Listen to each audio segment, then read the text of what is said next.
P T I امریکہ نے new Jersey کے ایک مقامی ریسٹورانٹ میں افطار ڈنر کا اہتمام کیا۔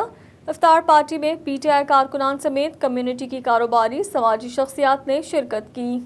پی ٹی آئی امریکہ کے نائب صدر نوید وڑائچ کی منعقدہ افطار پارٹی میں پی ٹی آئی امریکہ کے صدر جانی Bashir, secretary same Khan, senior رہنما خاور بیگ، پرویز ریاض، چودھری ضمیر، خورشید بھلی سمیت P T I Virginia, P T I knew York, P T I knew Jersey اور پی ٹی آئی میری لینڈ کے کارکنان نے بھی شرکت کی۔ اس موقع پر نوید وڑائچ اور پی ٹی آئی کے کارکنان کا پاکستان کے موجودہ حالات پر افسوس کا اظہار کرتے ہوئے کہنا تھا کہ پاکستان کے محافظوں پر ہونے والے حملے قابل مذمت ہیں۔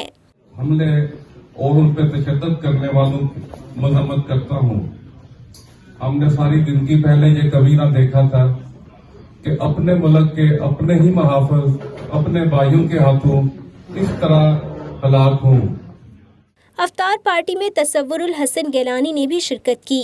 ان کا اپنے بیان میں کہنا تھا کہ پاکستان میں حالیہ واقعات میں پولیس کو تشدد کا نشانہ بنانے کی بھرپور مذمت کرتے ہیں۔ جب تک ہر کلمہ گو مومن مسلمان کے قلوب و اذہان میں، اس کے عقیدے میں، ایمان میں آقا کونین صلی اللہ علیہ وآلہ وسلم کی محبت و اطاعت اور ان سے والہانہ پیار نہ ہو تو پھر بندہ یوں سمجھ لے کہ اس کے سینے میں دھڑکنے والا دل کسی مومن کا نہیں ہے۔ وہ دعوے دار تو ہے لیکن مومن نہیں ہو سکتا۔ افطار پارٹی میں رمضان المبارک کی مناسبت سے قرآن خوانی کا بھی اہتمام کیا گیا۔ بعد ازاں تصور الحسن گیلانی نے خصوصی دعا بھی کی۔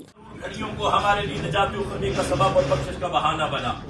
ہماری غلطیوں کو، کوتاہیوں کو، لرزشوں کو، خطاؤں کو، کبائر و صغائر کو معاف فرما اور درگزر فرما۔ شرکا نے تقریب کے اختتام پر نوید وڑائچ کا پارٹی پر مدعو کرنے کے لیے شکریہ ادا کرتے ہوئے کہا کہ اس طرح کی تقاریب سے کمیونٹی کو آپس میں مل بیٹھنے کا موقع ملتا ہے۔